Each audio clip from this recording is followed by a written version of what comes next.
श्री अकाल, मैं अर्शदीप संधू, न्यूज़ 18 पंजाब हरियाणा हिमाचल देख रहे दर्शकों का स्वागत करते हैं 2 ਵਜੇ ਦੀਆਂ ਖਬਰਾਂ ਦੇ ਵਿੱਚ। 2 ਵਜੇ ਦੀਆਂ 5 ਵੱਡੀਆਂ ਖਬਰਾਂ ਦੇ ਨਾਲ ਹਾਜ਼ਰ ਹਾਂ। 5ਵੀਂ ਵੱਡੀ ਬ੍ਰੇਕਿੰਗ ਦੇ ਨਾਲ ਸ਼ੁਰੂਆਤ ਕਰਦੇ ਹਾਂ। 3 ਸਾਲਾ ਦਿਵਜੋਤ ਦਾ ਪੋਸਟਮਾਰਟਮ ਹੋ ਗਿਆ ਹੈ। ਅੰਮ੍ਰਿਤਸਰ ਦੇ ਵਿੱਚ 3 ਸਾਲਾ ਮਾਸੂਮ ਦਿਵਜੋਤ ਦਾ ਪੋਸਟਮਾਰਟਮ ਹੋਇਆ ਹੈ। ਬੱਚੀ ਦੇ ਪਿਤਾ ਨੇ ਇਨਸਾਫ ਦੀ ਗੁਹਾਰ ਲਗਾਈ ਹੈ। ਕਿਹਾ ਹੈ ਕਿ ਮੇਰੀ ਬੱਚੀ ਦਾ ਕਤਲ ਹੋਇਆ ਹੈ। ਮਾਂ ਦੇ ਉੱਤੇ ਹੀ ਕਤਲ ਦੇ ਇਲਜ਼ਾਮ ਨੇ। ਮਾਂ ਨੂੰ ਇਸ ਵੇਲੇ गिरफ्तार किया होया है।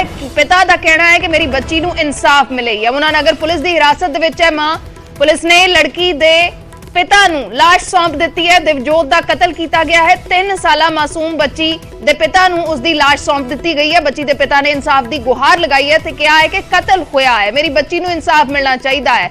इस वेले इस मासूम दी मां यमुनानगर पुलिस की हिरासत च है। कल राजपुरा पुलिस ने महिला नूं गिरफ्तार किया सी। दरबार साहिब दे कोलों मासूम दी लाश मिली सी। सीसीटीवी फुटेज भी सामने आई सी जिस दे विच मां दे उत्ते ही इल्जाम लगे ने।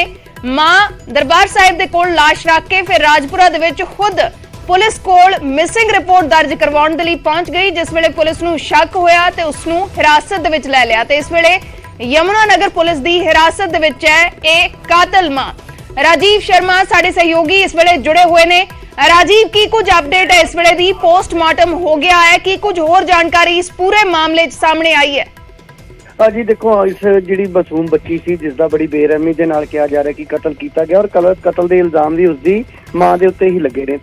कुछ देर पहला जो उसके जो पिता कुलविंदर सिंह ने और उन्होंने जिहड़े होर रिश्तेदार सी वो कल रात ही यमुनानगर तो अमृतसर पहुंच चुके सी और पोस्टमार्टम करने तो बाद बच्ची की जिहड़ी डेड बॉडी है वो बच्ची के पिता के हवाले कर दी गई और परिवार जो है वो अमृतसर तो यमुनानगर के लिए रवाना हो चुका है। तो जितों तक मनिंदर कौर की गल है तो उसनूं राजपुरे तो कल ही जो है यमुनानगर पुलिस जो है यमुनानगर ले जा चुकी सी। तो उत्थे ही जो है पुलिस वालों जी पहला FIR उस पर दर्ज की गई है, जी उसके पति वालों शिकायत दी गई सी। तो उसे ही FIR के आधार पर जी जांच अगे की जाएगी और उस ही होर धारावां जिहड़ियां ने वो ऐड कीतियां जाणगियां। हालांकि पोस्टमार्टम की जिहड़ी रिपोर्ट है वो तां कुछ समय बाद आएगी, पर जिस तरीके दे नाल बच्चे दे शरीर दे उत्ते निशान भी सी और ये भी कहा जा रहा है कि हो सकता कि बच्ची दी गला घुट के जो है वो कतल किया गया होवे, क्योंकि बच्चे दे शरीर ते नील दे भी निशान सी जिस तरीके दे नाल देख के लग रहा सी कि शायद बच्चे दे नाल मारकुट भी की गई हो सकती है। ਤਾਂ ਹੁਣ ਸਭ ਤੋਂ ਅਹਿਮ ਚੀਜ਼ ਇਹ ਹੈ क्योंकि पुलिस ਨੂੰ ਵੀ ਸਵਾਲ ਕੀਤਾ ਗਿਆ, ਉਸਦੇ ਪਤੀ ਨੂੰ ਵੀ ਸਵਾਲ ਕੀਤਾ ਗਿਆ ਕਿ ਆਖਿਰਕਾਰ ਵਜ੍ਹਾ ਕੀ ਰਹੀ ਹੋਏਗੀ। ਤਾਂ ਉਸਦੇ ਪਤੀ ਨੇ ਦੱਸਿਆ ਕਿ ਪਰਿਵਾਰ ਦੇ ਵਿੱਚ ਅਕਸਰ ਜੋ ਹੈ ਪਰਿਵਾਰਕ ਕਲਾ ਕਲੇਸ਼ ਰਹਿੰਦਾ ਸੀ, ਝਗੜਾ ਰਹਿੰਦਾ ਸੀ, ਪਰ ਝਗੜੇ ਦਾ ਮਤਲਬ ਇਹ ਨਹੀਂ ਹੈ ਕਿ ਉਸਦਾ ਜਿਹੜਾ ਖਮਿਆਜ਼ਾ ਇੱਕ ਬੱਚੇ ਨੂੰ ਭੁਗਤਣਾ ਪਵੇ। ਕਿ ਜੇਕਰ ਪਰਿਵਾਰਕ ਝਗੜਾ ਹੋਇਆ ਵੀ ਹੈ ਤਾਂ ਉਸਦਾ ਮਤਲਬ ਇਹ ਨਹੀਂ ਹੈ ਕਿ ਇੱਕ ਮਾਂ ਆਪਣੇ ਹੀ ਬੱਚੇ ਦਾ ਬੇਰਹਿਮੀ ਦੇ ਨਾਲ ਇਸ ਤਰੀਕੇ ਦੇ ਨਾਲ ਕਤਲ ਕਰ ਦੇਵੇ। ਤਾਂ ਬਹੁਤ ਸਾਰੇ ਪਹਿਲੂ ਨੇ ਜਿਨ੍ਹਾਂ ਤੇ ਹੁਣ ਜਾਂਚ ਕਰਨ ਦੀ ਲੋੜ ਹੈ। ਤਾਂ ਅੰਮ੍ਰਿਤਸਰ ਪੁਲਿਸ ਦੀ ਜਿਹੜੀ ਜ਼ਿੰਮੇਵਾਰੀ ਬਣਦੀ ਸੀ ਉਹਨਾਂ ਵੱਲੋਂ, ਕਿਉਂਕਿ ਪਹਿਲਾਂ ਜਦੋਂ ਇਹ ਡੈੱਡ ਬੋਡੀ ਮਿਲੀ ਉਸ ਤੋਂ ਬਾਅਦ ਅੰਮ੍ਰਿਤਸਰ ਪੁਲਿਸ ਨੇ ਇੱਕ ਅਣਪਛਾਤੀ ਲਾਸ਼ ਮਿਲਣ ਦਾ ਜਿਹੜਾ ਕੇਸ ਹੈ ਉਹ ਦਰਜ ਕੀਤਾ ਗਿਆ ਸੀ ਔਰ ਉੱਥੋਂ ਹੀ ਇਹ ਕੜੀ ਜੁੜਨੀ ਸ਼ੁਰੂ ਹੋਈ। ਉਸ ਤੋਂ ਬਾਅਦ ਜਿਹੜੀਆਂ CCTV ਫੁਟੇਜ ਹੈ, ਤਸਵੀਰਾਂ ਨੇ, ਉਹਨਾਂ ਨੂੰ ਵਾਇਰਲ ਕੀਤਾ ਗਿਆ ਔਰ ਉਸ ਤੋਂ ਬਾਅਦ ਅਗਲਾ ਜਿਹੜਾ ਕਨੈਕਸ਼ਨ ਹੈ ਰਾਜਪੁਰੇ ਦਾ ਜੁੜਦਾ, ਜਿੱਥੇ ਇਹ ਖੁਦ ਆਪਣੇ ਬੱਚੇ ਦੀ ਗੁੰਮਸ਼ੁਦਗੀ ਦੀ ਰਿਪੋਰਟ ਦਰਜ ਕਰਵਾਉਣ ਦੇ ਲਈ ਜਾਂਦੀ ਹੈ ਔਰ ਉੱਥੋਂ ਹੀ ਇਸ ਨੂੰ ਗ੍ਰਿਫਤਾਰ ਕਰ ਲਿਆ ਜਾਂਦਾ। ਤਾਂ ਅੱਜ ਬੱਚੀ ਦਾ ਪੋਸਟਮਾਰਟਮ ਜਿਹੜਾ ਉਹ ਹੋ ਚੁੱਕਿਆ ਹੈ ਔਰ ਉਸਦਾ ਅੰਤਿਮ ਸੰਸਕਾਰ ਜਿਹੜਾ ਉਹ ਯਮੁਨਾਨਗਰ ਦੇ ਵਿੱਚ ਪਰਿਵਾਰ ਵੱਲੋਂ ਕੀਤਾ ਜਾਏਗਾ। ਔਰ ਪੁਲਿਸ ਜਿਹੜੀ ਹੁਣ ਯਮੁਨਾਨਗਰ ਥਾਣੇ ਦੀ ਪੁਲਿਸ ਦੀ ਜ਼ਿੰਮੇਵਾਰੀ ਹੈ ਕਿ ਇਸ ਦੇ ਕੋਲੋਂ ਪੁੱਛਗਿੱਛ ਕਰਨ ਤੋਂ ਬਾਅਦ ਕੀ ਅੱਗੇ ਆਉਣ ਵਾਲੇ ਦਿਨਾਂ ਦੇ ਵਿੱਚ ਖੁਲਾਸੇ ਕੀਤੇ ਜਾਂਦੇ ਨੇ ਕਿ ਕਿਸ ਤਰੀਕੇ ਦੇ ਨਾਲ ਇਸ ਦਾ ਕਤਲ ਕੀਤਾ ਗਿਆ। ਔਰ ਸਭ ਤੋਂ ਵੱਡੀ ਗੱਲ ਕਿ ਕਤਲ ਦੀ ਆਖਿਰਕਾਰ ਵਜ੍ਹਾ ਕੀ ਸੀ, ਕੀ ਮਜਬੂਰੀ ਸੀ, ਕੀ ਮਾਨਸਿਕਤਾ ਸੀ, ਕੀ ਮਨਸ਼ਾ ਸੀ, ਇਹ ਸਭ ਤੋਂ ਵੱਡਾ ਸਵਾਲ ਹਾਲੇ ਵੀ ਬਣਿਆ ਹੋਇਆ। जी शुक्रिया राजीव पूरी जानकारी दे लई। तां थोड़ी देर तक पोस्टमार्टम की रिपोर्ट भी आ जाएगी, लेकिन ये जरूर साडे सहयोगी जानकारी दे रहे सी कि बच्ची दे शरीर दे उत्ते निशान ने, हो सकता है कि गला घुट के मौत दे घाट उतारिया गया होवे। 3 साल दी मासूम बच्ची ਤੇ ਉਸਦੀ ਮਾਂ ਦੇ ਉੱਤੇ ਹੀ ਇਲਜ਼ਾਮ ਨੇ ਉਸਦਾ ਕਤਲ ਕਰਨ ਦੇ। CCTV ਤਸਵੀਰਾਂ ਵੀ ਅਸੀਂ ਦਿਖਾ ਰਹੇ ਹਾਂ ਜਿਸ ਦੇ ਵਿੱਚ ਮਾਂ ਇਸ ਬੱਚੀ ਦੀ ਲਾਸ਼ ਨੂੰ ਲੈ ਕੇ ਜਾ ਰਹੀ ਹੈ। ਲਾਸ਼ ਨੂੰ ਦਰਬਾਰ ਸਾਹਿਬ ਦੇ ਕੋਲ ਰੱਖ ਦਿੱਤਾ ਤੇ ਫਿਰ ਰਾਜਪੁਰੇ ਪਹੁੰਚ ਕੇ ਮਿਸਿੰਗ ਰਿਪੋਰਟ ਦਰਜ ਕਰਵਾਉਣ ਗਈ, ਜਿੱਥੇ ਪੁਲਿਸ ਨੂੰ ਸ਼ੱਕ ਹੋਇਆ ਤੇ ਇਸ ਨੂੰ ਹਿਰਾਸਤ ਦੇ ਵਿੱਚ ਲੈ ਲਿਆ ਗਿਆ। ਇਸ ਵੇਲੇ ਇੱਕ ਕਾਤਲ ਮਾਂ ਯਮੁਨਾਨਗਰ ਪੁਲਿਸ ਦੀ ਹਿਰਾਸਤ ਦੇ ਵਿੱਚ ਹੈ। ਬੱਚੀ ਦਾ ਪੋਸਟਮਾਰਟਮ ਹੋ ਗਿਆ ਹੈ। ਬੱਚੀ ਦੀ ਲਾਸ਼ ਪਿਤਾ ਦੇ ਹਵਾਲੇ ਕਰ ਦਿੱਤੀ ਗਈ ਹੈ। ਪਿਤਾ ਨੇ ਇਨਸਾਫ ਦੀ ਮੰਗ ਕੀਤੀ ਹੈ।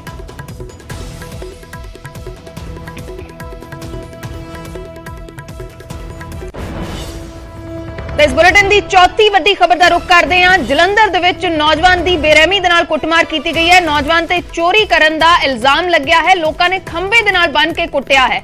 ਅਮਰਪੁਰ ਇਲਾਕੇ ਦੀ ਘਟਨਾ ਹੈ ਜਲੰਧਰ ਦੀ, ਜਿੱਥੇ ਨੌਜਵਾਨ ਤੇ ਚੋਰੀ ਕਰਨ ਦਾ ਇਲਜ਼ਾਮ ਲੱਗਿਆ ਤੇ ਫਿਰ ਖੰਭੇ ਦੇ ਨਾਲ ਬੰਨ੍ਹ ਕੇ ਉਸ ਨੂੰ ਬੁਰੀ ਤਰ੍ਹਾਂ ਕੁੱਟਿਆ ਗਿਆ ਤੇ ਕੁੱਟਮਾਰ ਤੋਂ ਬਾਅਦ ਪੁਲਿਸ ਦੇ ਹਵਾਲੇ ਕਰ ਦਿੱਤਾ ਗਿਆ। ਘਰ ਤੋਂ ਸਿਲੰਡਰ ਚੋਰੀ ਕਰਨ ਦਾ ਇਲਜ਼ਾਮ ਲੱਗਿਆ ਹੈ। ਤਸਵੀਰਾਂ ਜਲੰਧਰ ਦੀਆਂ ਨੇ, ਜਲੰਧਰ ਦੇ ਅਮਰਪੁਰਾ ਇਲਾਕੇ ਦੀਆਂ ਤਸਵੀਰਾਂ ਨੇ, ਜਿੱਥੇ ਇਸ ਨੌਜਵਾਨ ਤੇ ਸਿਲੰਡਰ ਚੋਰੀ ਕਰਨ ਦੇ ਇਲਜ਼ਾਮ ਲੱਗੇ ਨੇ ਤੇ ਇਨ੍ਹਾਂ ਹੀ ਇਲਜ਼ਾਮਾਂ ਦੇ ਵਿੱਚ ਬੇਰਹਿਮੀ ਦੇ ਨਾਲ ਖੰਭੇ ਦੇ ਨਾਲ ਬੰਨ੍ਹ ਕੇ ਇਸ ਦੀ ਕੁੱਟਮਾਰ ਕੀਤੀ ਗਈ ਹੈ। ਇਹ ਵੀ ਲੋਕਾਂ ਨੂੰ ਜ਼ਰੂਰ ਯਾਦ ਰੱਖਣਾ ਚਾਹੀਦਾ ਹੈ ਕਿ ਇਸ ਤਰੀਕੇ ਦੇ ਨਾਲ ਕਾਨੂੰਨ ਆਪਣੇ ਹੱਥਾਂ ਦੇ ਵਿੱਚ ਨਹੀਂ ਲੈਣਾ ਚਾਹੀਦਾ। ਸਾਡੇ ਸਹਿਯੋਗੀ ਜੁੜੇ ਨੇ ਸੁਰਿੰਦਰ ਕੰਬੋਜ ਜਲੰਧਰ ਤੋਂ। ਸੁਰਿੰਦਰ, ਕੀ ਕੁਝ ਤੁਹਾਡੇ ਕੋਲ ਪੂਰੀ ਜਾਣਕਾਰੀ ਇਸ ਘਟਨਾ ਦੇ ਬਾਰੇ? ਜੀ ਬਿਲਕੁਲ ਅਰਸ਼, ਜਿਹੜੀ ਘਟਨਾ ਹੈਗੀ ਹੈ ਜਲੰਧਰ ਦੇ ਆਬਾਦਪੁਰੇ ਤੋਂ ਇਹ ਘਟਨਾ ਸਾਹਮਣੇ ਆਈ ਹੈ, ਜਿੱਥੇ ਚੋਰ ਵੱਲੋਂ ਚੋਰੀ ਕੀਤੀ ਜਾ ਰਹੀ ਹੈ ਉਹ ਘਰਾਂ ਦੇ ਵਿੱਚੋਂ ਸਿਲੰਡਰ। ਹਾਲਾਂਕਿ ਇਹ ਲੋਕਾਂ ਦਾ ਇਹ ਵੀ ਕਹਿਣਾ ਹੈ ਕਿ ਇਹਨੂੰ ਪਹਿਲਾਂ ਵੀ ਇਸੇ ਤਰ੍ਹਾਂ ਚੋਰੀ ਕਰਦੇ ਹੋਏ ਫੜਿਆ ਸੀ, ਪਰ ਵਾਰਨਿੰਗ ਦੇ ਕੇ ਛੱਡ ਦਿੱਤਾ ਸੀ ਵੀ ਦੁਬਾਰਾ ਇਸ ਤਰ੍ਹਾਂ ਦੀ ਹਰਕਤ ਨਹੀਂ ਕਰੇਗਾ। ਪਰ ਇਸ ਵੱਲੋਂ ਫਿਰ ਦੁਬਾਰਾ ਇਸ ਘਟਨਾ ਨੂੰ, ਚੋਰੀ ਦੀ ਘਟਨਾ ਨੂੰ ਅੰਜਾਮ ਦਿੱਤਾ ਗਿਆ, ਜਿਸ ਦੀ ਭਿਣਕ ਲੱਗਦੇ ਹੀ ਚੋਰਾਂ ਨੇ ਇਸ ਨੂੰ ਮੌਕੇ ਤੇ ਹੀ ਫੜ ਲਿਆ ਔਰ ਚੰਗੀ ਤਰ੍ਹਾਂ ਇਹਦੀ ਛਿੱਤਰ ਪਰੇਡ ਕੀਤੀ। ਹਾਲਾਂਕਿ ਚੋਰ ਵੱਲੋਂ ਤਾਂ ਕਾਨੂੰਨ ਨੂੰ ਹੱਥ ਵਿੱਚ ਲਿਆ ਹੀ ਗਿਆ ਹੈਗਾ। ਉਸ ਤੋਂ ਬਾਅਦ ਜਿਹੜੇ ਲੋਕ ਹੈਗੇ, ਮਹੱਲੇ ਦੇ ਲੋਕ ਹੈ, ਵਸਨੀਕ ਹੈਗੇ, ਉਹਨਾਂ ਵੱਲੋਂ ਵੀ ਕਾਨੂੰਨ ਨੂੰ ਆਪਣੇ ਹੱਥ ਵਿੱਚ ਲੈ ਕੇ ਇਸ ਚੋਰ ਦੇ ਨਾਲ ਚੰਗੀ ਤਰ੍ਹਾਂ ਨਾਲ ਜਿਹੜੀ ਕੁੱਟਮਾਰ ਕੀਤੀ ਗਈ ਹੈ। ਇਸ ਤੇ ਲੋਕਾਂ ਦੇ ਵੀ ਸਵਾਲੀਆ ਨਿਸ਼ਾਨ ਜਿਹੜਾ ਹੈਗਾ ਖੜਾ ਹੁੰਦਾ ਔਰ ਨਾਲ ਹੀ ਜਿਹੜੀ ਕੁੱਟਮਾਰ ਕੀਤੀ ਗਈ ਹੈ ਉਸ ਤੋਂ ਬਾਅਦ ਲੋਕਾਂ ਨੇ, ਜਿਹੜੇ ਆਬਾਦਪੁਰੇ ਦੇ ਵਸਨੀਕ ਹੈਗੇ, ਉਹਨਾਂ ਵੱਲੋਂ ਪੁਲਿਸ ਨੂੰ ਮੌਕੇ ਤੇ ਬੁਲਾ ਕੇ ਚੋਰ ਨੂੰ ਉਹਦੇ ਪੁਲਿਸ ਦੇ ਹਵਾਲੇ ਕਰ ਦਿੱਤਾ। ਜੀ, ਪੁਲਿਸ ਦਾ ਕੀ ਕੁਝ ਕਹਿਣਾ ਹੈ ਇਸ ਪੂਰੇ ਮਾਮਲੇ ਤੇ? ਕੀ ਕੁਝ ਕਾਰਵਾਈ ਹੋ ਰਹੀ ਹੈ?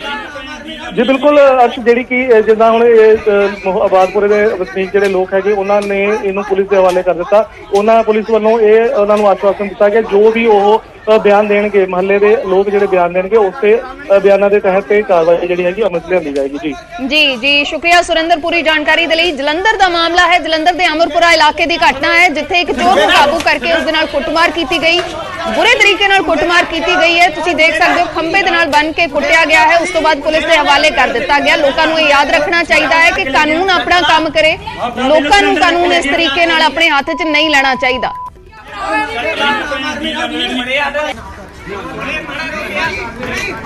ਉਧਰ ਐਸਜੀਪੀਸੀ ਨੇ ਬੰਦੀ ਸਿੰਘਾਂ ਦੀ ਰਿਹਾਈ ਨੂੰ ਲੈ ਕੇ ਮੋਰਚਾ ਖੋਲ ਦਿੱਤਾ ਹੈ। ਪੰਜਾਬ ਭਰ ਦੇ ਵਿੱਚ ਐਸਜੀਪੀਸੀ ਦੇ ਵੱਲੋਂ ਪ੍ਰਦਰਸ਼ਨ ਕੀਤੇ ਗਏ ਨੇ। ਡਿਪਟੀ ਕਮਿਸ਼ਨਰਾਂ ਨੂੰ ਮੰਗ ਪੱਤਰ ਸੌਂਪੇ ਗਏ ਨੇ। ਸਜ਼ਾ ਪੂਰੀ ਕਰ ਚੁੱਕੇ ਸਿੱਖਾਂ ਦੀ ਰਿਹਾਈ ਦੀ ਮੰਗ ਕੀਤੀ ਜਾ ਰਹੀ ਹੈ। ਵੱਖੋ ਵੱਖਰੀਆਂ ਤਸਵੀਰਾਂ ਅਸੀਂ ਵਿਖਾ ਰਹੇ ਹਾਂ। ਅੰਮ੍ਰਿਤਸਰ, ਮੋਹਾਲੀ, ਰੋਪੜ, ਗੁਰਦਾਸਪੁਰ, ਪੰਜਾਬ ਭਰ ਦੇ ਵਿੱਚ ਪ੍ਰਦਰਸ਼ਨ ਕੀਤੇ ਗਏ ਨੇ। ਐਸਜੀਪੀਸੀ ਦੇ ਵੱਲੋਂ ਕਾਲੀਆਂ ਦਸਤਾਰਾਂ ਸਜਾ ਕੇ ਪ੍ਰਦਰਸ਼ਨ ਕੀਤੇ ਗਏ ਨੇ ਤੇ ਮੰਗ ਪੱਤਰ ਡਿਪਟੀ ਕਮਿਸ਼ਨਰਾਂ ਨੂੰ ਸੌਂਪੇ ਗਏ ਨੇ। ਪੂਰੇ ਪੰਜਾਬ ਦੇ ਵਿੱਚ, ਪੰਜਾਬ ਭਰ 'ਚ ਪ੍ਰਦਰਸ਼ਨ ਐਸਜੀਪੀਸੀ ਦੇ ਵੱਲੋਂ ਕੀਤੇ ਗਏ ਨੇ। ਬੰਦੀ ਸਿੱਖਾਂ ਦੀ ਰਿਹਾਈ ਦੀ ਲਗਾਤਾਰ ਮੰਗ ਕੀਤੀ ਜਾ ਰਹੀ ਹੈ। ਜਿਹੜੇ ਸਿੱਖ ਸਜ਼ਾਵਾਂ ਪੂਰੀਆਂ ਕਰ ਚੁੱਕੇ ਨੇ ਲੇਕਿਨ ਅਜੇ ਵੀ ਜੇਲ੍ਹਾਂ ਦੇ ਵਿੱਚ ਬੰਦ ਨੇ, ਉਹਨਾਂ ਦੀ ਰਿਹਾਈ ਦੀ ਮੰਗ ਲਗਾਤਾਰ ਕੀਤੀ ਜਾ ਰਹੀ ਹੈ। ਇਸ ਤੋਂ ਪਹਿਲਾਂ ਸ਼੍ਰੀ ਅਕਾਲ ਤਖਤ ਸਾਹਿਬ ਦੇ ਜਥੇਦਾਰ ਨੇ ਜਾਗਰੂਕਤਾ ਦੇ ਲਈ ਐਸਜੀਪੀਸੀ ਨੂੰ ਇਹ ਆਦੇਸ਼ ਦਿੱਤੇ ਸੀ ਕਿ ਗੁਰਦੁਆਰਿਆਂ ਦੇ ਵਿੱਚ, ਸਿੱਖ ਸੰਸਥਾਵਾਂ ਦੇ ਵਿੱਚ ਬੰਦੀ ਸਿੰਘਾਂ ਦੀਆਂ ਤਸਵੀਰਾਂ ਲਗਾਈਆਂ ਜਾਣ, ਤਾਂ ਉਹ ਤਸਵੀਰਾਂ ਲਗਾਈਆਂ ਗਈਆਂ ਤੇ ਹੁਣ ਉਸ ਤੋਂ ਬਾਅਦ ਬੰਦੀ ਸਿੰਘਾਂ ਦੀ ਰਿਹਾਈ ਦੇ ਲਈ ਰੋਸ ਮਾਰਚ ਕੱਢੇ ਗਏ ਨੇ। ਜਗ੍ਹਾ ਜਗ੍ਹਾ ਦੇ ਉੱਤੇ ਰੋਸ ਮਾਰਚ ਕੱਢੇ ਗਏ ਨੇ ਤੇ ਡੀਸੀਜ਼ ਨੂੰ ਮੰਗ ਪੱਤਰ ਸੌਂਪੇ ਗਏ ਨੇ।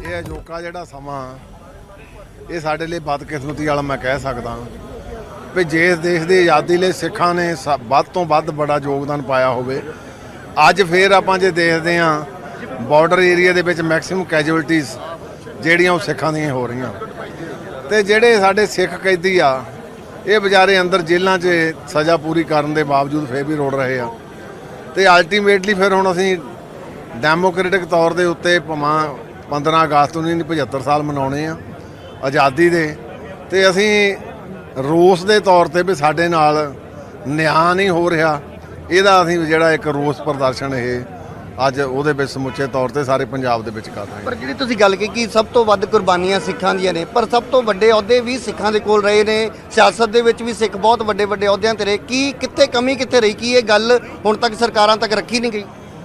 ਦੇਖੋ, ਜੇ ਸਿੱਖ ਅਹੁਦਿਆਂ ਤੇ ਰਹੇ ਤਾਂ ਆਪਣੀ ਅਬਿਲਿਟੀ ਨਾਲ ਰਹੇ ਆ। ਜੇ ਮਨਮੋਹਨ ਸਿੰਘ ਵਰਗੇ ਰਹੇ ਆ, ਗਿਆਨੀ ਜੈਲ ਸਿੰਘ ਵਰਗੇ ਰਹੇ ਆ, ਉਹ ਇੱਕ ਰਾਜਨੀਤਿਕ ਤੌਰ ਤੇ ਸੀ। ਬਾਕੀ ਜਿਹੜੇ ਸਿੱਖ ਆ ਉਹ ਆਪਣੀ ਅਬਿਲਿਟੀ ਨਾਲ ਪੜ੍ਹੇ ਲਿਖੇ ਹੋਣ ਦਾ ਆਪਣਾ ਸਬੂਤ ਦਿੰਦੇ ਰਹੇ ਆ ਤੇ ਸਿੱਖ ਯਤਨ ਕਰਦੇ ਵੀ ਰਹੇ ਆ। ਸਾਡੇ ਹੁੰਦੇ ਵੀ ਇੱਥੇ ਭੁੱਲਰ ਸਾਹਿਬ ਇੱਥੇ ਆਏ ਆ, ਸਰਦਾਰ ਗੁਰਦੀਪ ਸਿੰਘ ਖੇੜਾ ਇੱਥੇ ਆਏ ਆ, ਬਲਵੰਤ ਸਿੰਘ ਰਾਜੋਆਣੇ ਦੀ ਜਿਹੜੀ ਫਾਂਸੀ ਦੀ ਸਜ਼ਾ ਉਹ ਮਾਫ ਹੋਈ ਆ। ਤੇ ਹੁਣ ਕਿਉਂਕਿ ਜੋਗਾ ਸਮਾਂ ਇਹਦੇ ਵਿੱਚ ਕਹਿੰਦੇ ਜਿੱਦੇ ਫਿਰ ਬੱਚਾ ਰੋਵੇ ਤਾਂ ਮਾਂ ਵੀ ਦੁੱਧ ਨਹੀਂ ਦਿੰਦੀ। ਤੇ ਹੁਣ ਅਸੀਂ ਸਰਕਾਰ ਨੂੰ ਹੀ ਕਰਾਂਗੇ ਬੇਨਤੀ ਵੀ ਭਾਈ ਤੁਸੀਂ ਇਹ ਜਿਹੜੇ ਸਾਡੇ ਨਾਲ ਵਾਅਦੇ ਕੀਤੇ ਹੋ ਆ, ਇਹ ਵਾਅਦੇ 2019 ਚ ਕੀਤੇ ਸੀ, ਹੁਣ ਪੂਰੇ ਕਰੋ, ਪੂਰੇ ਕਰਨ ਦਾ ਸਮਾਂ ਆ ਗਿਆ। ਜੇਕਰ ਕੇਂਦਰ ਸਰਕਾਰ ਦੀ ਗੱਲ ਕਰੀਏ ਤਾਂ ਇਹ ਕਾਲੀਆਂ ਦਸਤਾਰਾਂ ਦੇ ਰਾਹੀਂ ਸਿੱਧਾ ਸੁਨੇਹਾ ਕੀ ਹੈ ਕੇਂਦਰ ਸਰਕਾਰ ਦਾ? ਦੇਖੋ ਇਹ ਸਾਡਾ ਕਾਲਾ ਰੰਗ ਅਸੀਂ ਸਾਡੇ ਪੁਰਾਣੇ ਵੇਲੇ ਵੀ ਜਦੋਂ ਵੀਰ ਜਦੋਜਹਿਦ ਕਰਦੇ ਸੀ ਮੋਰਚਾ ਗੁਰੂ ਕੇ ਬਾਗ ਦਾ, ਇਹ ਸਾਡਾ ਇੱਕ ਪ੍ਰਦਰਸ਼ਨ ਆ, ਰੋਸ ਪ੍ਰਦਰਸ਼ਨ, ਉਹਦਾ ਰੰਗ ਤਾਂ ਕਾਲਾ ਖਾਲਸੇ ਦਾ ਆ। ਇਹ ਸਾਡੀ ਰਹਿਤ ਮਰਿਆਦਾ ਵੀ ਦਿੱਤਾ ਆ, ਪਰ ਆ ਦੁਨਿਆਵੀ ਤੌਰ ਤੇ ਅਸੀਂ ਅੱਜ ਐਜੇ ਮਾਰਕ ਆਫ ਪ੍ਰੋਟੈਸਟ ਜਿਹੜੇ ਕਾਲੇ ਰੰਗ ਸਾਰੀਆਂ ਬੰਨੇ ਸਾਰੇ। ਆਖਰੀ ਸਵਾਲ, ਜਿਹੜੇ ਮੰਗ ਪੱਤਰ ਦਿੱਤੇ ਜਾ ਰਹੇ ਨੇ ਉਹ ਕਿਹਦੇ ਨਾਮ ਤੇ ਮੰਗ ਪੱਤਰ ਡੀਸੀ ਆ? ਮੰਗ ਪੱਤਰ ਜਿਹੜੇ ਆ ਉਹ ਪ੍ਰਧਾਨ ਸ਼੍ਰੋਮਣੀ ਗੁਰਦੁਆਰਾ ਪ੍ਰਬੰਧਕ ਕਮੇਟੀ ਵੱਲੋਂ ਦਿੱਤੇ ਜਾ ਰਹੇ ਨੇ। ਕਿਹਨੂੰ ਸੰਬੋਧਨ ਕੀਤੇ ਜਾ ਰਹੇ? ਡਿਪਟੀ ਕਮਿਸ਼ਨਰ ਨੂੰ ਕੀਤੇ ਦਾ ਪ੍ਰਾਈਮ ਮਿਨਿਸਟਰ ਆਫ ਇੰਡੀਆ ਨੂੰ ਆ, ਵਾਇਆ ਡਿਪਟੀ ਕਮਿਸ਼ਨਰ ਵੱਲ ਕੀਤੇ। ਧੰਨਵਾਦ। ਤੇ ਅਗਲੀ ਵੱਡੀ ਖਬਰ ਦਾ ਰੁਖ ਕਰਦੇ ਹਾਂ। ਇੰਡੀਅਨ ਮੈਡੀਕਲ ਐਸੋਸੀਏਸ਼ਨ ਦੇ ਵੱਲੋਂ 15 ਅਗਸਤ ਨੂੰ ਸਰਕਾਰੀ ਸਨਮਾਨ ਦਾ ਬਾਈਕਾਟ ਕਰਨ ਦਾ ਸੱਦਾ ਦਿੱਤਾ ਗਿਆ। ਬਾਈਕਾਟ ਕਰਨ ਦਾ ਐਲਾਨ ਕਰ ਦਿੱਤਾ ਗਿਆ ਹੈ। ਇੰਡੀਅਨ ਮੈਡੀਕਲ ਐਸੋਸੀਏਸ਼ਨ ਦਾ ਇਹ ਵੱਡਾ ਫੈਸਲਾ ਹੈ। 15 ਅਗਸਤ ਨੂੰ ਜਿਹੜੇ ਡਾਕਟਰਾਂ ਨੂੰ ਸਰਕਾਰੀ ਸਨਮਾਨ ਦਿੱਤੇ ਜਾਣਗੇ ਉਹ ਸਰਕਾਰੀ ਸਨਮਾਨ ਨਹੀਂ ਲੈਣਗੇ। ਇਹ ਆਈਐਮਏ ਨੇ ਐਲਾਨ ਕੀਤਾ ਹੈ। ਆਯੁਸ਼ਮਾਨ ਸਕੀਮ ਦੇ ਤਹਿਤ ਇਲਾਜ ਕਰਨ ਵਾਲੇ ਡਾਕਟਰਾਂ ਨੂੰ ਸਨਮਾਨਿਤ ਕੀਤਾ ਜਾਣਾ ਹੈ, ਲੇਕਿਨ ਉਹ ਸਨਮਾਨ ਨਹੀਂ ਲੈਣਗੇ। ਹਰ ਇੱਕ ਜ਼ਿਲ੍ਹੇ ਦੇ ਇੱਕ ਸਰਕਾਰੀ ਤੇ ਨਿੱਜੀ ਹਸਪਤਾਲ ਨੂੰ ਸਨਮਾਨਿਤ ਕੀਤਾ ਜਾਣਾ ਹੈ। ਆਯੁਸ਼ਮਾਨ ਸਕੀਮ ਤਹਿਤ ਬਕਾਇਆ ਜਾਰੀ ਕਰਨ ਦੀ ਡਾਕਟਰ ਮੰਗ ਕਰ ਰਹੇ ਨੇ।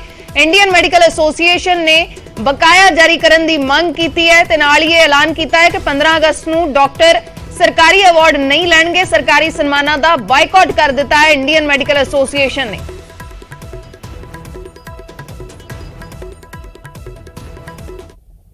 हॉस्पिटल है उन्होंने पेमेंट नहीं आ रही है। दिसंबर तो बाद कोई पेमेंट नहीं आई। उन्हें 5-7 दिन पहले 10% पेमेंट रिलीज़ की थी। साड़ी डिमांड है भी साड़ी बाकी पेमेंट भी दो ताकि दोबारा स्कीम चालू हो सके।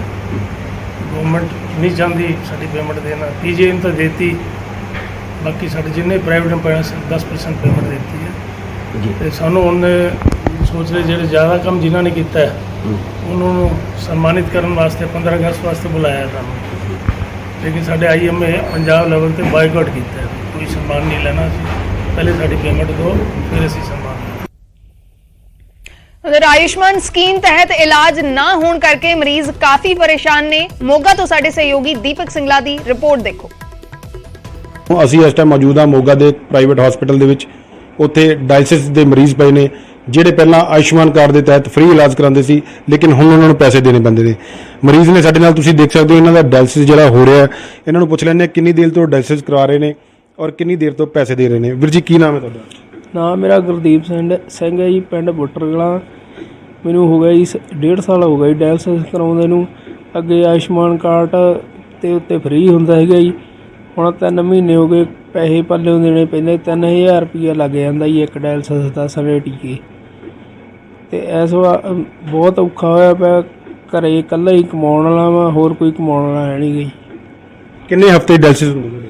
ਹਫ਼ਤੇ ਵਿੱਚ 2 ਹੁੰਦੇ ਆ ਜੀ। ਕਿੰਨੇ ਪੈਸੇ ਲੱਗ ਜਾਂਦੇ ਨੇ? 3000 ਰੁਪਈਆ ਇੱਕ ਡਾਇਲਿਸਿਸ 'ਤੇ ਲੱਗ ਜਾਂਦਾ ਜੀ। ਇਹ ਮਰੀਜ਼ ਨੇ ਹਫ਼ਤੇ ਦੇ ਦੋ ਡਾਇਲਿਸਿਸ ਹੁੰਦੇ ਨੇ, ਕਿਉਂਕਿ 1.5 ਸਾਲ ਤੋਂ ਜਿਹੜੇ ਡਾਇਲਿਸਿਸ ਇਹਨਾਂ ਦੇ ਹੋ ਰਹੇ ਨੇ ਤੇ ਹੁਣ 3 ਮਹੀਨੇ ਤੋਂ ਜਿਹੜਾ ਇਲਾਜ ਨਹੀਂ ਹੋ ਰਿਹਾ। ਡਾਇਲਿਸਿਸ ਦੇ ਪੈਸੇ ਦੇਣੇ ਪੈਂਦੇ ਆ, ਕਾਫੀ ਦਿੱਕਤ ਆਉਂਦੀ ਹੈ। ਕਮਾਉਣ ਵਾਲੇ ਵੀ ਇਕੱਲੇ ਨੇ। ਮਾਤਾ ਜੀ ਨੇ ਇਹ ਵੀ ਡਾਇਲਿਸਿਸ ਕਰਾਉਣੇ ਨੇ। ਮਾਤਾ ਜੀ ਤੁਸੀਂ ਵੀ ਆਯੁਸ਼ਮਾਨ ਕਾਰਡ ਦੇ ਤਹਿਤ ਡਾਇਲਿਸਿਸ ਕਰਾਉਂਦੇ ਹੋ? ਹਾਂਜੀ, ਹੁਣ ਪੈਸੇ ਦੇ ਕੇ ਕਰਾਉਂਦੇ ਜੀ। ਕਿੰਨੀ ਦੇਰ ਤੋਂ ਪੈਸੇ ਦੇ ਕੇ ਕਰਾਉਂਦੇ ਹੋ? ਆਹ 3 ਮਹੀਨੇ ਹੋ ਗਏ। 3-4 ਹਫ਼ਤੇ 'ਚ ਕਿੰਨੇ ਡਾਇਲਿਸਿਸ ਹੁੰਦੇ ਤੁਹਾਡੇ? 2 ਹੁੰਦੀਆਂ ਨੇ ਜੀ। ਕਿੰਨੇ ਪੈਸੇ ਲੱਗ ਜਾਂਦੇ ਆ? 300-400 ਰੁਪਏ ਲੱਗ ਹੀ ਜਾਂਦਾ। 3-4 ਹਜ਼ਾਰ ਰੁਪਏ ਲੱਗ ਹੀ ਜਾਂਦਾ। ਡਾਕਟਰ ਦਾ ਕੀ ਕਹਿਣਾ? ਡਾਕਟਰ ਕਰਦੇ ਨਹੀਂ ਆਯੁਸ਼ਮਾਨ ਕਾਰਡ ਤੇ? ਨਹੀਂ, ਉਹ ਕਹਿੰਦੇ ਪਿੱਛੇ ਬੰਦ ਹੋ ਗਿਆ। ਕਿੰਨੀ ਕੁ ਦਿੱਕਤ ਆ ਰਹੀ ਹੈ? ਦਿੱਕਤ ਆਉਂਦੀ ਹੈ ਜੀ, ਘਰੇ ਕਮਾਉਣ ਵਾਲਾ ਇਕੱਲਾ ਗਾ ਅਤੇ ਹੁਣ ਡਾਇਲਿਸਿਸ ਤਾਂ ਕਰਾਉਣੀ ਪੈਂਦੀ। ਜੇ ਨਹੀਂ ਕਰਾਉਂਦੇ ਫਿਰ ਮੈਂ ਔਖੀ ਹੁੰਦੀ ਹਾਂ। ਬਿਲਕੁਲ ਇਹ ਦਰਦ ਹੈ ਉਹਨਾਂ ਲੋਕਾਂ ਦਾ ਜਿਹੜੇ ਪਹਿਲਾਂ ਆਯੁਸ਼ਮਾਨ ਕਾਰਡ ਦੇ ਉੱਤੇ ਫ੍ਰੀ ਆਪਣਾ ਇਲਾਜ ਕਰਾਉਂਦੇ ਸੀ, ਕਿਉਂਕਿ ਡਾਇਲਿਸਿਸ ਇਹੋ ਜਿਹੀ ਚੀਜ਼ ਹੈ ਹਰ 2 ਹਫ਼ਤੇ ਦੇ ਵਿੱਚ 2 ਵਾਰੀ ਇਹਨਾਂ ਨੂੰ ਕਰਵਾਉਣੀ ਪੈਂਦੀ ਹੈ। ਅਗਰ ਉਹਨਾਂ ਦੇ ਪੈਸੇ 3-3 4-4 ਹਜ਼ਾਰ ਰੁਪਇਆ ਲੱਗ ਜਾਣ ਫਿਰ ਫਰਕ ਤਾਂ ਪੈਂਦਾ ਹੈ, ਕਿਉਂਕਿ ਇਹ ਉਹ ਲੋਕ ਹੈ ਜਿਨ੍ਹਾਂ ਨੂੰ ਆਯੁਸ਼ਮਾਨ ਕਾਰਡ ਤੇ ਫ੍ਰੀ ਇਲਾਜ ਮਿਲਦਾ ਸੀ, ਲੇਕਿਨ ਹੁਣ 3 ਮਹੀਨਿਆਂ ਤੋਂ ਸਰਕਾਰ ਵੱਲੋਂ ਪੈਸੇ ਨਾ ਦੇਣ ਤੇ ਇਹਨਾਂ ਦਾ ਇਲਾਜ ਫ੍ਰੀ ਨਹੀਂ ਹੁੰਦਾ। ਦੀਪਕ ਸਿੰਗਲਾ, ਨਿਊਜ਼ 18 ਮੋਗਾ। ਹਜੇ ਕੋਈ ਅਜਿਹੀਆਂ ਇੰਸਟਰਕਸ਼ਨਸ ਨਹੀਂ ਆਈਆਂ ਹੈਗੀਆਂ ਕਾਰਡ ਚਾਲੂ ਹੋਣ ਦੇ, ਬਿਕੋਜ਼ ਪੇਮੈਂਟਸ ਹਜੇ ਅਕਾਊਂਟ 'ਚ ਕੋਈ ਟ੍ਰਾਂਸਫਰ ਨਹੀਂ ਹੋਈਆਂ। ਪਿਛਲੇ 4-5 ਮਹੀਨੇ ਦੀਆਂ ਐਗਜ਼ੈਕਟਲੀ 7 ਮਹੀਨੇ ਦੀਆਂ ਪੇਮੈਂਟਸ ਡਿਊ ਪਈਆਂ। 1 ਜਨਵਰੀ ਤੋਂ ਲੈ ਕੇ ਹੁਣ ਤੱਕ ਦੀਆਂ ਸਾਰੀਆਂ ਪੇਮੈਂਟਸ ਡਿਊ ਹੈਗੀਆਂ। ਡਾਇਲਿਸਿਸ ਦੇ ਪੇਸ਼ੈਂਟਸ ਨੂੰ ਬਹੁਤ ਹੀ ਜ਼ਿਆਦਾ ਸਹੂਲੀਅਤ ਸੀਗੀ। ਡਾਇਲਿਸਿਸ ਦੇ ਪੇਸ਼ੈਂਟ ਨੂੰ 1 ਵੀ ਰੁਪਇਆ ਪੇ ਨਹੀਂ ਕਰਨਾ ਪੈਂਦਾ ਸੀਗਾ, ਫ੍ਰੀ 'ਚ ਡਾਇਲਿਸਿਸ ਹੁੰਦੇ ਸੀ। ਨੰਬਰ ਆਫ ਡਾਇਲਿਸਿਸ ਵੀ ਉਸ ਨਾਲ ਪੇਸ਼ੈਂਟਸ ਦੇ ਵੱਧ ਗਏ ਸੀਗੇ। ਪੇਸ਼ੈਂਟ ਦੀ ਡਾਇਲਿਸਿਸ ਦੀ ਕੰਪਲਾਈਂਸ ਬੜੀ ਅੱਛੀ ਹੋ ਗਈ ਸੀਗੀ ਅਤੇ ਜਿਹੜੇ ਪੇਸ਼ੈਂਟ ਪੈਸੇ ਨਾ ਹੋਣ ਕਰਕੇ ਡਾਇਲਿਸਿਸ ਨਹੀਂ ਕਰਾ ਪਾਉਂਦੇ ਸੀਗੇ, ਸਿੱਕ ਹੁੰਦੇ ਸੀ, ਫਿਰ ਹਸਪੀਟਲ ਐਡਮਿਟ ਹੁੰਦੇ ਸੀ, ਉਹਨਾਂ ਨੂੰ ਬਹੁਤ ਖਰਚਾ ਪੈਂਦਾ ਸੀਗਾ।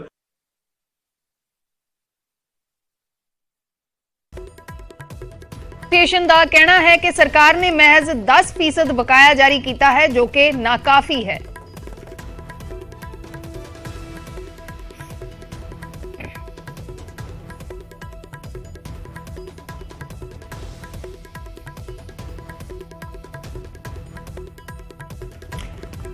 ਤਾਂ ਇੰਡੀਅਨ ਮੈਡੀਕਲ ਐਸੋਸੀਏਸ਼ਨ ਦਾ ਕਹਿਣਾ ਹੈ ਕਿ ਸਰਕਾਰ ਨੇ ਮਹਿਜ਼ 10% ਬਕਾਇਆ ਜਾਰੀ ਕੀਤਾ ਹੈ, ਜੋ ਕਿ ਨਾਕਾਫੀ ਹੈ। ਸਰਕਾਰ ਕਹਿ ਰਹੀ ਹੈ ਅਸੀਂ ਪੈਸੇ ਰਿਲੀਜ਼ ਕਰਤੇ। ਆ ਸਰਕਾਰ ਦੀ ਤਰਫੋਂ ਸਿਰਫ ਫੇਸ ਸੇਵਿੰਗ ਹੈ। ਸਿਰਫ ਹਸਪੀਟਲਸ, ਪ੍ਰਾਈਵੇਟ ਹਸਪੀਟਲਸ ਦੇ 10 ਤੋਂ 15% ਪੈਸੇ ਰਿਲੀਜ਼ ਕੀਤੇ ਹੈ, ਉਹ ਵੀ ਇੰਨੇ ਟਾਈਮ ਬਾਅਦ। ਪਿਛਲੇ 6 ਮਹੀਨਿਆਂ 'ਚ 10 ਤੋਂ 15% ਜੇ ਪੈਸੇ ਰਿਲੀਜ਼ ਕੀਤੇ ਹੈ ਤਾਂ ਇਸ ਤੋਂ ਵੱਧ ਤਾਂ ਸਾਡਾ ਇੰਟਰਸਟ ਹੀ ਹੋ ਗਿਆ ਹੋਣਾ, ਜਿਹੜੀ ਸਾਡੀ ਪੈਂਡਿੰਗ ਅਮਾਊਂਟ ਸੀ ਉਹਦੇ ਤੇ ਉਸ ਤੋਂ ਬਾਅਦ ਜੇ ਗਵਰਨਮੈਂਟ ਸਾਡੇ ਤੋਂ ਚਾਹੁੰਦੀ ਹੈ ਕਿ ਅਸੀਂ ਇਲਾਜ ਸ਼ੁਰੂ ਕਰ ਦਈਏ ਤਾਂ ਇਹ ਪੋਸੀਬਲ ਨਹੀਂਗਾ। ਜਦੋਂ ਤੱਕ ਗਵਰਨਮੈਂਟ ਪ੍ਰਾਈਵੇਟ ਹਸਪੀਟਲਸ ਦੇ ਨੁਮਾਇੰਦਿਆਂ ਨੂੰ ਮਿਲ ਕੇ, IMA ਦੇ ਨੁਮਾਇੰਦਿਆਂ ਨੂੰ ਮਿਲ ਕੇ ਕੋਈ ਪ੍ਰਾਈਵੇਟ ਹਸਪੀਟਲਸ ਦੇ ਨਾਲ ਕੌਨਫੀਡੈਂਸ ਬਿਲਡਿੰਗ ਮੇਜਰ ਤਿਆਰ ਨਹੀਂ ਕਰਦੀ ਤੇ ਸਾਰੇ ਪੇਮੈਂਟ ਰਿਲੀਜ਼ ਨਹੀਂ ਕਰਦੀ, ਉਦੋਂ ਤੱਕ ਕਿਸੇ ਵੀ ਤਰੀਕੇ ਦਾ ਕੋਈ ਵੀ ਆਯੁਸ਼ਮਾਨ 'ਚ ਕੰਮ ਨਹੀਂ ਹੋਊਗਾ। ਅਗਲੀ ਵੱਡੀ ਖਬਰ ਦਾ ਰੁਖ ਕਰਦੇ ਹਾਂ। ਪੰਜਾਬ ਦੇ ਵਿੱਚ ਹੁਣ ਵਿਧਾਇਕਾਂ ਨੂੰ ਸਿਰਫ ਇੱਕ ਪੈਨਸ਼ਨ ਮਿਲੇਗੀ। ਸੂਬੇ ਦੇ ਵਿੱਚ ਅੱਜ ਤੋਂ ਇੱਕ ਵਿਧਾਇਕ ਇੱਕ ਪੈਨਸ਼ਨ ਕਾਨੂੰਨ ਲਾਗੂ ਹੋ ਗਿਆ ਹੈ।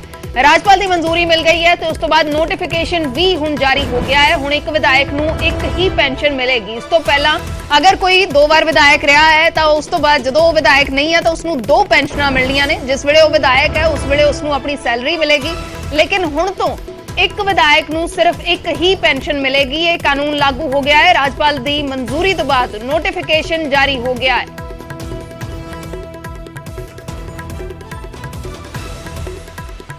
ਇੱਕ ਵਿਧਾਇਕ ਇੱਕ ਪੈਨਸ਼ਨ ਦਾ ਕਾਨੂੰਨ ਲਾਗੂ ਹੋ ਗਿਆ ਹੈ। ਰਾਜਪਾਲ ਦੀ ਮਨਜ਼ੂਰੀ ਤੋਂ ਬਾਅਦ ਨੋਟੀਫਿਕੇਸ਼ਨ ਹੋ ਗਈ ਹੈ। ਹੁਣ ਤੋਂ ਅੱਜ ਤੋਂ ਇੱਕ ਵਿਧਾਇਕ ਨੂੰ ਇੱਕ ਹੀ ਪੈਨਸ਼ਨ ਮਿਲੇਗੀ।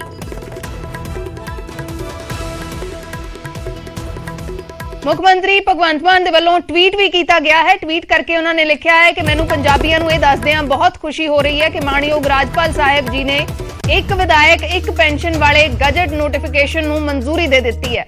ਇਸ ਦੇ ਨਾਲ ਲੋਕਾਂ ਦੇ ਟੈਕਸ ਦਾ ਬਹੁਤ ਪੈਸਾ ਬਚੇਗਾ। ਮੁੱਖ ਮੰਤਰੀ ਦੇ ਵੱਲੋਂ ਇਹ ਟਵੀਟ ਕੀਤਾ ਗਿਆ ਹੈ। ਟਵੀਟ ਕਰਕੇ ਉਹਨਾਂ ਨੇ ਲਿਖਿਆ ਹੈ ਕਿ ਬਹੁਤ ਖੁਸ਼ੀ ਹੈ ਕਿ ਰਾਜਪਾਲ ਨੇ ਇਸ ਨੂੰ ਮਨਜ਼ੂਰੀ ਦੇ ਦਿੱਤੀ ਹੈ।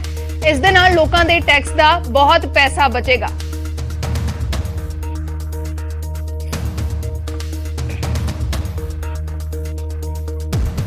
ਪੰਜਾਬ ਦੇ ਵਿੱਚ ਲਾਗੂ ਹੋ ਗਿਆ। ਮੇਰੇ ਨਾਲ ਖਜ਼ਾਨਾ ਮੰਤਰੀ ਨੇ। ਖਜ਼ਾਨੇ ਤੇ ਕਿੰਨਾ ਕੁ ਫਰਕ ਇਸ ਦੇ ਨਾਲ ਪਏਗਾ, ਕਿਉਂਕਿ ਘੱਟ ਵਿਧਾਇਕ ਨੇ, ਕੁਝ ਵਿਧਾਇਕ ਇਸ ਗੱਲ ਦਾ ਜ਼ਿਕਰ ਵੀ ਕਰ ਰਹੇ ਸੀਗੇ ਕਿ ਸਾਡੀ ਤਾਂ ਆਮਦਨ ਪੈਨਸ਼ਨ ਹੀ ਇੱਕ ਜ਼ਰੀਆ ਵਾ, ਅਸੀਂ ਚਾਹ ਪਿਲਾਉਂਦੇ ਹਾਂ, ਅਸੀਂ ਗੁਜ਼ਾਰਾ ਕਿਵੇਂ ਕਰਾਂਗੇ ਅਗਰ ਇੱਕ ਹੀ ਪੈਨਸ਼ਨ ਮਿਲੇਗੀ। ਸਭ ਤੋਂ ਪਹਿਲਾਂ ਇਹ ਦੱਸੋ ਕਿ ਖਜ਼ਾਨੇ ਤੇ ਕਿੰਨਾ ਫਰਕ ਪੈ ਰਿਹਾ ਵਾ ਔਰ ਕਿੰਨੇ ਵਿਧਾਇਕ ਇਸ ਦੇ ਨਾਲ ਹੁਣ ਵਾਂਝੇ ਹੋ ਜਾਣਗੇ?